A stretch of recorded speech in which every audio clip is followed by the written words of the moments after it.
Hey everyone, it's Zane and today I'm going to be doing my mid-year wrap-up. Now this idea was actually inspired by Caleb from The Insane Reader, so I will leave a link to his video down below. The idea is doing a wrap-up based on the number of books you've read instead of based on that month. For me, I don't always read a book each month, which I know is really sad.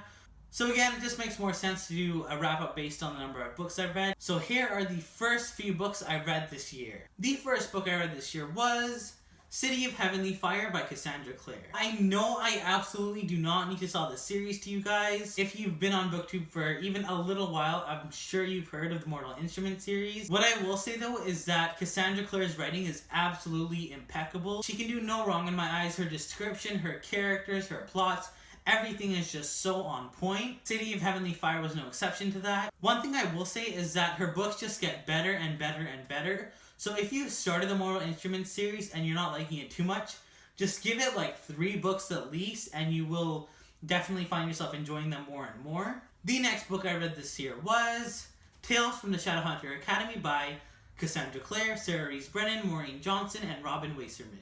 I can't say too much about this book again without spoiling Cassandra Clare's other 3,000 books. But what I will say is that it is a companion novel to the Mortal Instruments series and it added so much to the world.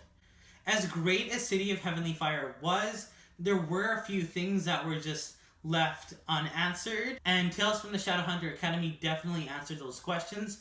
So I would definitely recommend reading Tales from the Shadowhunter Academy before you proceed with Lady Midnight and the Lord of Shadows. The next book I read this year was More Happy Than Not by Adam Silvera. This book follows our main character Aaron, who's just going through a lot in general with his friends, with his family.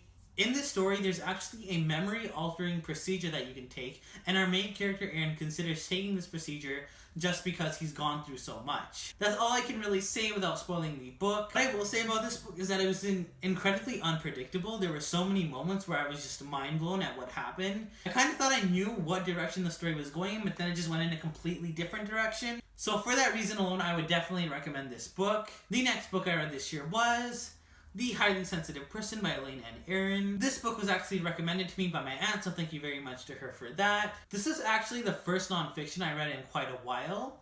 I was a little bit hesitant at first just because the writing was a little bit dry. However, I did genuinely learn a lot from it. It essentially postulates that 20% of the population is highly sensitive while 80% of the population is not. It was just a really interesting perspective on personality and how the conventional personality traits aren't necessarily what they seem, and that there's just a lot more to it than that.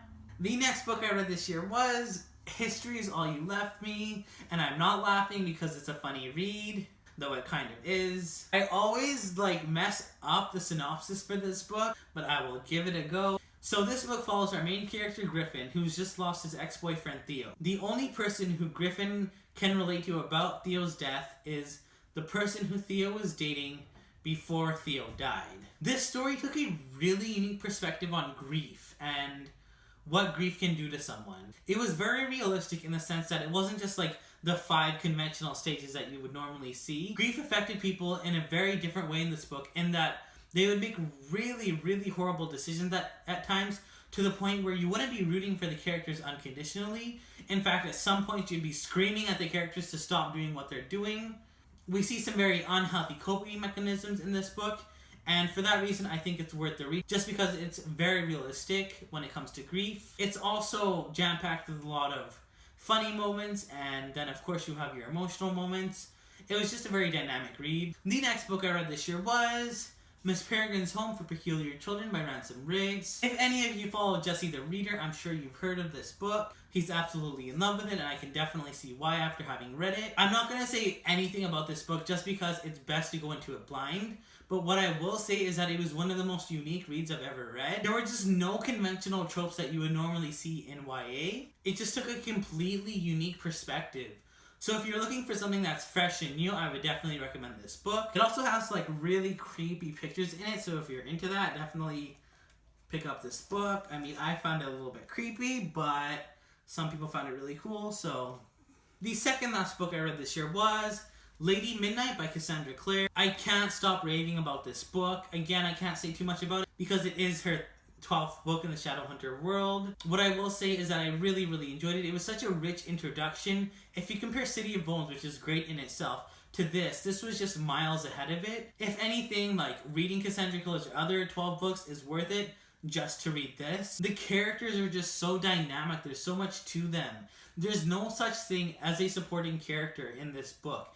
Every character is nuanced and well-rounded, and they each bring something to the story. I also read The Bronze Key and A Tragic Kind of Wonderful this year. However, I do have full-length reviews of those books down below, so I will leave a link to them. Thank you so much for watching, guys. This was my first ever full wrap-up.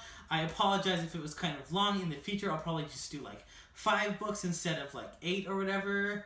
But yeah, thank you so much for watching. And I post new videos every week, so if you want to be notified for when I post new videos, please hit subscribe, and I will see you soon with a new video.